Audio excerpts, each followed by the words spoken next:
Well, hello, friends. Thank you so much for joining me for another episode of Reading Michael Jackson. I am your host, Lena, and as always, I am so happy to be here with you today. Can you even imagine an episode I started by saying, I don't really feel like doing this, but here I am. No, I'm actually always in the mood to do this podcast. I was reflecting recently on my career and what I'm doing with my life, and all of that is at the moment somewhat in flux. But I was reflecting on this and thinking about what are the things in life that I always feel energized for, and I always feel excited about, and always look forward to. And I gotta be honest, the first thing that came to my mind was this podcast. I am always in the mood to record an episode. I love editing the episodes. I love everything about it. It's so much fun for me. So I hope you enjoy it as well. And if you are here on the 29th episode, can you believe it? The 29th episode. If you're still here and you've been listening all along, especially, then you definitely enjoy it too. And I'm very happy about that. So this week, we are continuing with our reading of Dancing the Dream, of course. And this week, we will be reading a poem from Michael.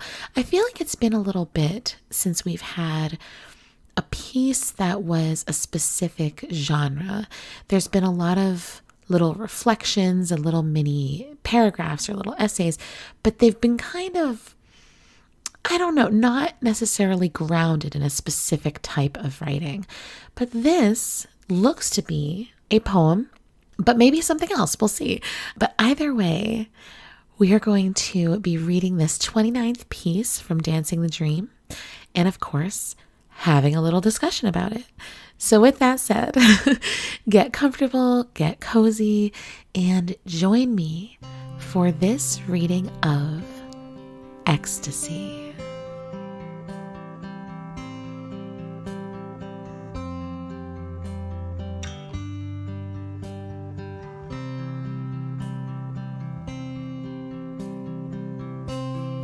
Ecstasy. I was born to never die, to live in bliss, to never cry, to speak the truth and never lie, to share my love without a sigh, to stretch my arms without a tie. This is my dance, this is my high. It's not a secret, can't you see? Why can't we all live in ecstasy? Ecstasy, ecstasy, why can't we all live in ecstasy?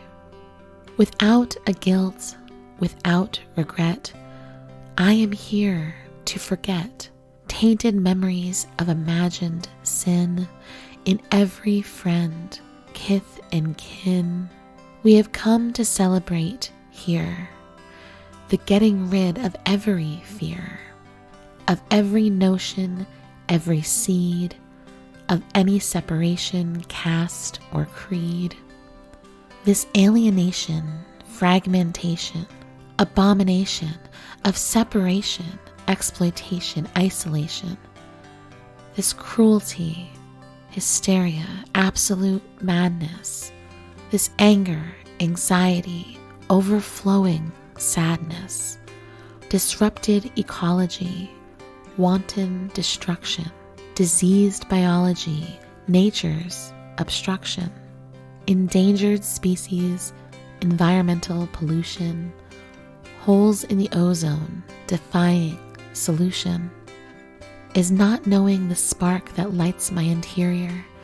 It's the same fire glowing in every man, child, and mother superior.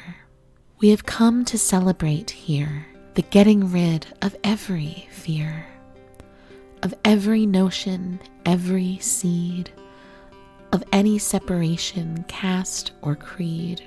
Feeling free, let us fly into the boundless, beyond the sky. For we were born to never die, to speak the truth and never lie. to share our love without a sigh, to stretch our arms without a tie.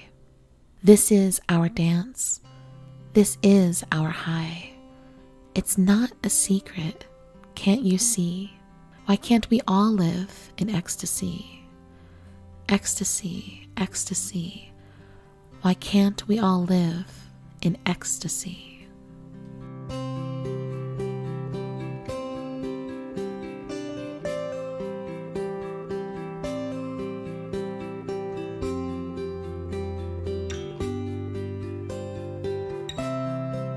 So I said, as I was introducing this piece, that this was a poem that Michael wrote, and you could certainly say that it is.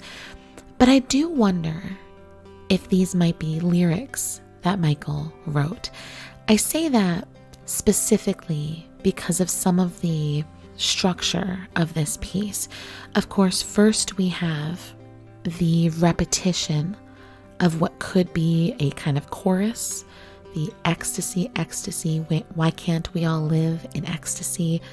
That's repeated a couple of times. We also have the repetition of I was born to never die, and then later, we were born to never die. This is my dance, this is my high, and then later, this is our dance, this is our high. We even have what could be a possible bridge where we have all of these words, multisyllabic words jumbled together. This alienation, fragmentation, abomination of separation, exploitation, isolation, this cruelty, hysteria, absolute madness, and so on. I actually thought, given when this was published in the early 90s, Michael at that time had been working on different songs in the new jack swing genre, songs that featured rap breaks, or even songs that had a kind of lyrical heaviness when broken down and you look at them. And I think of like Jam, for example, which is a song that on surface level kind of just sounds like a cool, almost like dance song, high energy hype song. But the actual lyrics are very socially conscious and kind of heavy in the language choices and everything. So something about this piece reminds me of a set of lyrics. Obviously we don't know, but I am curious about it. We know there's a lot of music that Michael wrote and recorded that never saw the light of day. And I just wonder, will we eventually see something with this? I will say that I have heard many times from different collaborators and people who worked with Michael that for Michael, the music came first and the lyrics came after. So if there's a set of lyrics, it is likely that music also exists. That's all I'm going to say. But the genre aside, let's talk about the content of this piece, because I think there's a lot here. So again, we open with this verse. I was born to never die, to live in bliss, to never cry, to speak the truth and never lie, to share my love without a sigh. So I was born to never die. I was born to never die. So in this first part of the poem, I think we can think about this like Michael is reflecting on his own purpose, his placement in the world and what he's here for. But I also feel like even from the first verse, before he later gets into the collective we narration, even in this first verse, when he's just speaking from a first person perspective, yes, it feels like it's about him and his purpose, but it also feels like it's about the human purpose. Why are humans here? What is our reason for existing? If we were born to never die, what does that mean? In terms of a human level, we all know, obviously, everyone will die. There is nothing we can do to escape that. So clearly, Michael is not referring to physical life and death here, right? I mean, there must be a clear connection here to spirituality, a spiritual death. We were not born to die, or maybe there is no such thing as death when we look at life from a more spiritual perspective. So I do hope to come back to I was born to never die in terms of Michael and his legacy. But to continue with this verse, to speak the truth and never lie, to share my love without a sigh. To share my love without a sigh. I like that line a lot because I think about what love comes with a sigh. And that's that love of obligation, or love that is laced with judgment in some way. And I think you could question if that's real love. I mean, of course, we all sigh in annoyance with people we love sometimes. I don't mean that. I'm talking more about the general state of being loving. To share love is not just to love someone, it's to share love. Like last week, I talked about how when we love a person, we often think of that person as being responsible for that love that's inside of us, but really it's more about the fact that we as human beings have that capacity for love to begin with, and it's up to us where we direct it and share it. So what he's saying, I think, is to share love without a sigh is to look at what you have inside of you that feels like and is love, and to share it in such a way that there is no frustration or annoyance or maybe even to some degree expectation in sharing it, but that it is just freely given. And God, think about that. If everyone in the world just freely expressed love without necessarily expectation or without judgment, and they just shared love. Wow, like think about how much better the world would be, right? I mean, you wouldn't even need to worry about expectation because it would be likely to happen anyway. You know, people would be giving back because that would be the nature of everyone who's doing it. So anyway, I think that's really sweet. It's not a secret, can't you see? Why can't we all live in ecstasy? I really like this part because he says it's not a secret. Like, isn't it obvious this isn't a secret? Or maybe not isn't it obvious, but more he has recognized this and he's sharing this truth with us. It's not a secret, can't you see? We can all live this way. We can all be free. We can all be loving. We can all feel the high in our dance, you know? But if it's not a secret, if it's there for us to take and hold on to and bring into our own lives, then we should all be able to live in ecstasy, right? He continues on, without guilt, without regret, I am here to forget tainted memories of imagined sin in every friend, kith, and kin. And I like this because it reminds me actually of some of the earlier pieces in this book when he talks about how sin isn't real. I mean, it's not like that's a full thesis of one of the previous pieces, but it's a theme that comes up a couple of times. And here it seems to return. Part of living in ecstasy is letting go of the idea of sin. And I'm here to forget tainted memories of imagined sin. I am here to forget, so I am here to forgive, to let go of imagined sin or tainted memories of imagined sin. So when we think of sin, we might think of things that are hard and fast rules about life, the good and bad and what you're not supposed to do. So if it's an imagined sin, that would mean those things that are kind of the pressures that are put on people to restrict themselves or to withhold themselves or to behave a certain way, to love a certain way, to act a certain way. And when he says imagined, it's like, okay, my first thought is these are sins associated with religions or traditions or more conservative ways of thinking maybe that make people feel guilty and unhappy and divide people through the judgments attached to them. But he's saying these are imagined, these are made up, this isn't the reality.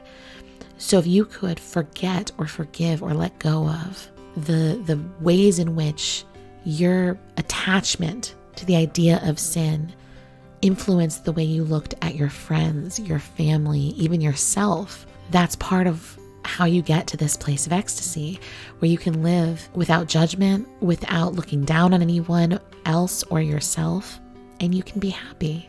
We have come to celebrate here the getting rid of every fear. And I have to say, when I first thought of that, we have come to celebrate here. We have come to celebrate. I mean, again, I can't help but think about this from what are we all doing here? What is the point of all of us being here in our separate souls and our separate bodies? What is the point? What are we all trying to do and achieve? And what is the greater reason or plan for it? And I feel like maybe that's part of what he's saying here. We've come here to celebrate and to get rid of fear, of every notion, every seed of separation, caste, or creed. So we are, like I said, separate souls and separate bodies, but we do not need to be spiritually separate. We do not need to be separate and put ourselves in these categories that keep us from knowing one another. I often feel sad when I think about things like this, because how many people would we come to know and love and connect to and really see the humanity in if we could just get to know them? They often say that it's harder to hate people up close. You know, like you can be angry at people and judgmental toward groups of people. And depending on the circumstances, maybe it feels justified sometimes, you know? But once you get one-on-one with that person and you see them more as an individual rather than part of a larger group, because you can think of a group of people as this kind of faceless mass of people, whereas an individual is kind of like this lone reed, you know, or like this lone flower with all of its individual petals and its individual drops of dew, and it shines differently when it's alone. You know, you can walk right past a bush of flowers, but if you see one popping up in the grass, you tend to notice it. You know what I mean? So when you single out people, rather than thinking of them as part of the mass, you can really get to know them, and you can really forgive those things that feel like they separate you. And I feel like that's kind of what he's saying here. Part of our purpose as humans is to come here, connect, love, and get past those separations and those differences. And then he goes on to this section that has, like I said, all of the words, all the words: alienation, fragmentation, abomination, separation, exploitation, isolation, cruelty, hysteria, absolute madness, anger, anxiety, overflowing sadness. Yeah, this feels like modern life, doesn't it? This feels like modern life. Then, of course, he gets into the earthly aspects, the disrupted ecology, endangered species, the ozone layer.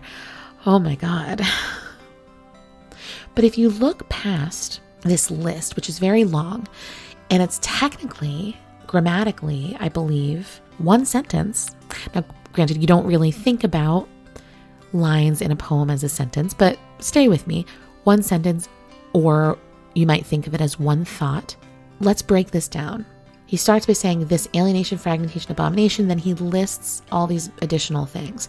So let's cut out the additional things and jump to the end. So this alienation is not knowing the spark that lights my interior is the same fire glowing in every man, child, and mother superior. So we take out all the middle. I feel like you can understand the point of this section a bit more. This alienation we all feel from one another, from the collective humanity, from the earth, from God, from our own lives, our own purpose. What are we doing here? That specific alienation he's talking about, those feelings of alienation, comes from not knowing that the spark that lights our own interior, so that spirit part of ourselves, that spark of light and love inside of ourselves, is the same fire glowing in every man, child, and mother superior. So the alienation comes from forgetting or not understanding that we are operating in the same way as everyone else. We are the same as everyone else. We are not alone. We are not actually that far apart from each other. There are these structural systems in this world. There's cruelty, there's madness, there's anxiety, there's destruction, there's the environmental chaos that's happening. There's the world around us seemingly falling apart at the seams. But in truth, as he would say, we're not alone, and we are still connected, and we each have this individual power and light inside of us that is the same as one another. And if we could get past those separations and those feelings of isolation, we could be free. We could live in ecstasy. Feeling free, let us fly into the boundless beyond the sky. We were born to never die, to speak the truth and never lie, to share our love without a sigh. All of these moments of repetition seem to feed into this same idea. So it starts with Michael in the first paragraph. It starts with him, I was born to never die. I was born to do these things. But ultimately, it is a we. We are all the same. We are all this way. And when he says, I was born to never die, to speak the truth and never lie, I kind of feel like his truth is this poem. His truth is to share this reality, like he's a messenger and he is sharing this with all of us. And by the nature of him sharing it, it's now not just him, it's everyone. And I'm not suggesting that Michael is saying he is the arbiter of truth. That's not what I think he means. I think he's simply saying, if you see this in me, then you should see it also in yourself. It actually reminds me of Can You Feel It by the Jacksons, which, Michael co-wrote with his brothers. And the line, the blood inside of me is inside of you. It's this I love that line because it's this very physical, tangible idea behind the same premise as this. We bleed the same, we are the same inside. That is spoken from a physical perspective, but is a beautiful metaphor for what I think he's saying here, which is that the same fire inside of each one of us that is there is consistent across all human beings. And we're all in this together.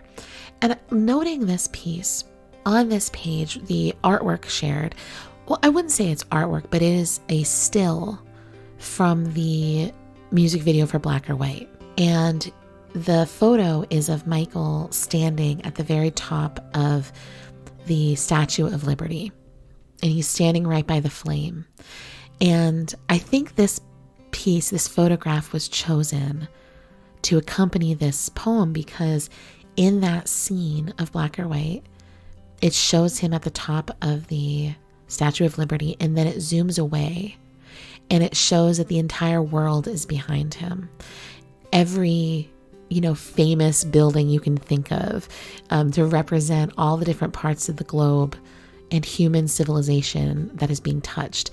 And the whole premise of Black or White as a song, it was global unity. It was racial, of course, but it was also global unity. And I see that being the reason he also chose this particular photo to accompany this. So with that, I like this piece. I'm interested in knowing if this was a song because it feels like a song. I have noticed, in my opinion, you could disagree, but the pieces in this book that have felt like a song to me are a little simpler in terms of the actual lines and concepts than those that are written strictly as a poem or as an essay or even a short story, where I think the metaphors are a bit more complex, a bit more nuanced. This piece, I feel like you can kind of look at this and really get a sense of what it's about pretty easily. But with that said, the thing I want to hold on to about this piece, beyond, all the points I've discussed so far, is that line, it's not a secret, can't you see? Because we are, as people, I think, always searching for the answer to our lives, the solution to our own lives. And with the problem being that it is so very difficult for so many of us to be happy, to find happiness and contentment, and to feel like our lives matter or have a purpose. And in this, I do feel like he's giving a lot of clues as to what that could be. Being born to live on, however you want to look at that, live on spiritually, live on through the legacy you pass down through your children or through those whose lives you touch. I mean, yes, human beings physically die, but their impact does not die. I mean, you can look at someone like Michael, whose impact is so incredibly massive. To this day, the ripple effect of what he contributed to the world is staggering. But each and every one of us, from the way we raise our children, to the way we treat our friends and family, to the way we show up for work, to the way we smile at a person, or the time we stop and help someone, or, every single thing we do, there's a ripple effect from. And if in that way, that energy just kind of ricochets from person to person to person, and it doesn't die. So in that way, we don't die. The legacy of our own behavior and the actions that we take and the ongoing impact of those things, they don't fizzle out and die with us. So if we're going to be here, if we're going to be on this earth, if we're going to interact with each other, why not do it from this perspective of open-heartedness, truthfulness, loving without sighing, without judgment, and forgetting imagined sin, right? Just forget it. Forget it. I feel like the essence of that is none of that is real anyway. So just forget it and do your best and love each other and remember that we're all the same and there's nothing else to keep holding on to that should separate us. Michael had a very consistent message throughout his career, didn't he? I mentioned Can You Feel It? Can You Feel It was released in 1980, and that's so early in his career. And he was always sending that message. He was always spreading that perspective and very consistently. That's why I'll never understand when I see people who claim to be really big Michael Jackson fans who are not very nice to each other. I'm just always surprised by that because I'm like, I suppose you don't have to emulate someone that you admire, but it just surprises me that a person could connect to Michael and his messages and yet not try their very hardest to enact them. Although, who am I to say? Maybe people are trying very hard. Maybe for some people it comes harder than it does for others, and they are trying, and I should not be judging them. Anyway, I enjoyed this piece. I enjoyed getting to talk about it and work through another poem. I really liked that a lot. So thank you so much for joining me this week. I really enjoyed it. If you have any questions or comments and want to reach out, please don't hesitate to at readingmichaeljackson@yahoo.com. I look forward to hearing from you and discussing any and all things Michael Jackson. But for now, I wish you all a wonderful, wonderful week and weekend, and I will talk to you all soon. Take care.